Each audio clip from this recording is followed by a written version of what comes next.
Reklamo here, reklamo there, grumbling. Yan ang hindi mapigilang gawin ng Israelites nung naglalakbay sila papunta sa Promised Land. They complained about the long journey, the bitter water, then they complained about being so hungry. Sumunod ay ang leadership naman ni Moses ang inireklamo ni Miriam at Aaron. Years later, si Aaron naman ang napagdiskitahan nilang ireklamo ang kakayahang pamunuan sila.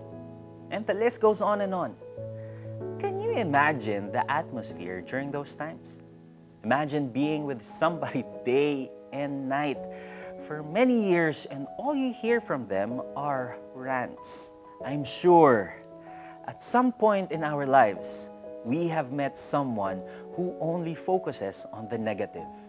Yung tuwing kasama natin sila, walang katapusang reklamo ang ating maririnig. Ang init sa Pilipinas, wala na talagang asenso tong tatay mong tamad. Ang sakit ng balakang ko, ngayon naman pati tuhod ko.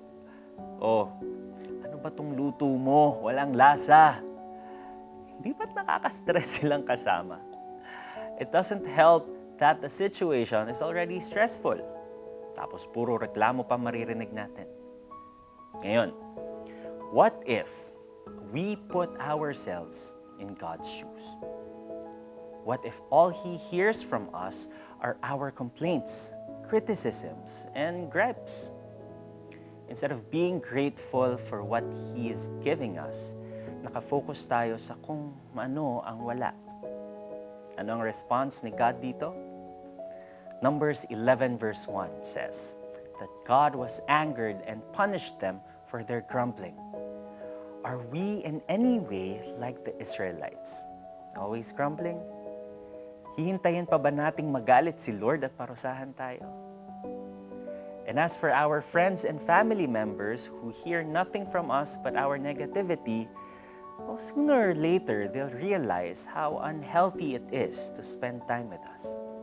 Before we lose them because of our grumbling, how about we ask God to change us to instead become more inspiring?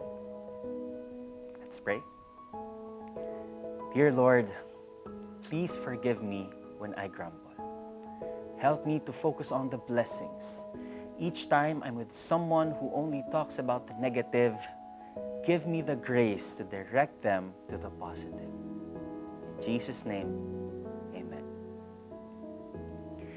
Try not to say a single rant today, even when you are with someone who never stops complaining. Dahil sa hirap na dinaranas, nagreklamo ang mga Israelita. Dahil dito, nagalit si Yahweh at pinaulanan ng apoy ang isang bahagi ng kanilang kampo.